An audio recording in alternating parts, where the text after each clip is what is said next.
இங்க பெரம்பூர்ல ஜெயிச்சிருக்கிறாரு. இங்க இருக்கக்கூடிய பெரம்பூருக்கு போய் நன்றி சொல்றதுக்கு வக்கு இல்ல. இதுவும் நான் சொல்லி தான் போனாரு. சட்டமன்றத்தில் நான் சொன்னேன், திருச்சிக்கு போய் முதல்ல நன்றி சொல்லுங்க.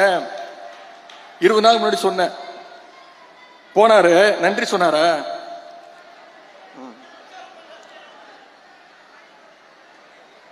பொதுவா ஒரு முதலமைச்சர் ஆனதுக்கு பிறகு நம்முடைய தலைவர் இந்த 5 வருஷத்துல எந்த மாவட்டத்துக்கு போனாலும் அந்த மாவட்டத்துக்கு புது திட்டங்களை போய் அறிவிப்பாங்க. ஏதாவது ஒரு திட்டத்தை அறிவிச்சாரா? திருச்சிக்கு போனாரு, ஏதாவது திட்டத்தை அறிவிச்சாரா? ஒரு திட்டமும் கிடையாது. திருச்சி கிழக்குல இன்னும் 6 மாசத்துல இடைத்தேர்தல் வரப்போகுது. அதுக்கான பிரச்சாரத்துக்காக போயிட்டு அவர் எப்ப வாயை திறந்தாலும் அவர் வாயிலிருந்து வர வார்த்தை ஒன்னே ஒண்ணுதான், எல்லாத்துக்கும் காரணம் திமுக தான்.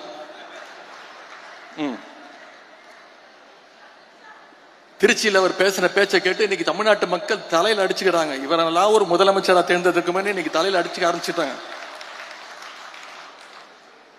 சொல்றாரு, அதுல கோபம் வருது அவருக்கு. கவர்ச்சியால தான் ஆட்சிக்கு வந்தீங்கன்னு என்ன பார்த்து சொல்றாங்க அப்படின்னு முதலமைச்சருக்கு, சிஎம் சாருக்கு கோபம் வருது. சரி, கவர்ச்சியில் ஜெயிக்காம நீங்க எதை வச்சு ஜெயிச்சீங்க சொல்லுங்க பாப்போம். ஏதாவது ஒரு 2 காரணம் சொல்லுங்க பாப்போம். கலைஞர் மாதிரி இந்திய எதிர்ப்பு போராட்டத்தில் கைது பண்ணி போராட்டம் பண்ணி ஜெயிலுக்கு போயிட்டு வந்தீங்களா?